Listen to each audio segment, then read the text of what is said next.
আজকে রাজ্জাক খান মারা গেছে, আজকে রাজ্জাক খান মারা গেছে। এইরকম রাজ্জাক খান বহুত মারা গেছে। পকেট থেকে রুমাল বের করে অভিনয় করে চোখ মুছবে, চোখ মুছবে, ওই বাচ্চাগুলোর মাথায় হাত বুলিয়ে। আর কি করবে? যার গেল তো তার গেল। ভারত স্বাধীন হওয়ার পর থেকে কত সংখ্যালঘু মুসলমান মারা গেছে তা গুণে শেষ করা যাবে না। কারণ প্রত্যেকটা রাজনীতির দল, প্রত্যেকটা রাজনীতির নেতা এরা আমাদের ইউজ করে, এরা আমাদের ব্যবহার করে। যারা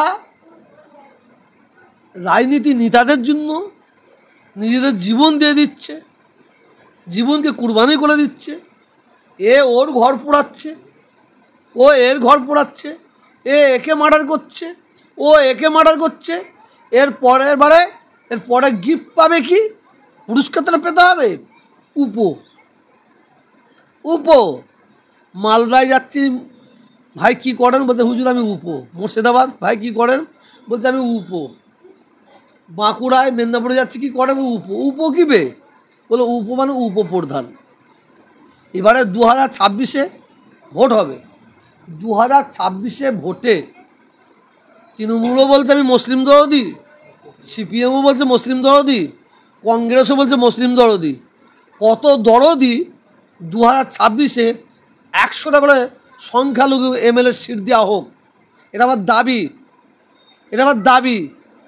দেখাই যাক কত মুসলিম দরদি। আর বিজেপি উনি হালকা মুসলিম দরদি হচ্ছে বাংলায়, কারণ মুসলমানদের ভোটটা ঝাড়ার জন্য।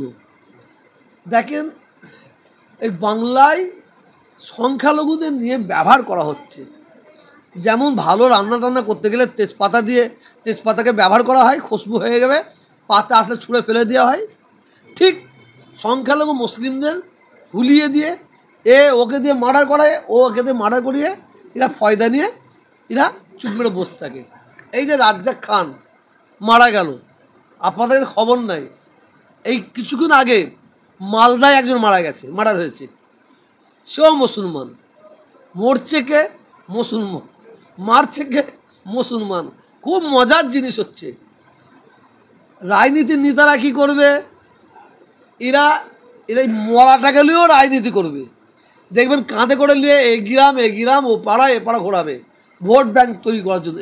এখানেও রাজনীতি।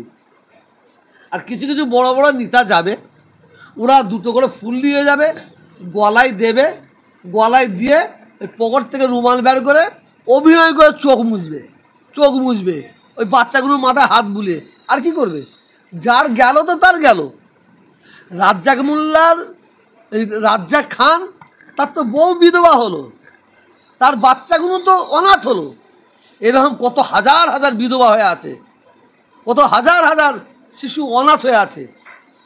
এদের জন্য কে ভাববে? আমি তো দেখছি, বিশেষ করে এই বাংলায় এই সরকার ক্ষমতা এসেছে, এর আগে সরকার ক্ষমতা এসেছে, এরা ক্ষমতায় আসা পরে মুসলিমদের রাজনীতির নেতা একটা জায়গা দেওয়া তো দূরের কথা, যারা একটা জায়গায় প্রধানের জায়গায় বসে আছে, সভাপতি জায়গায় বসে আছে, তাদের ঘরে ওখান থেকে টেনারও নাবিয়ে দিচ্ছে।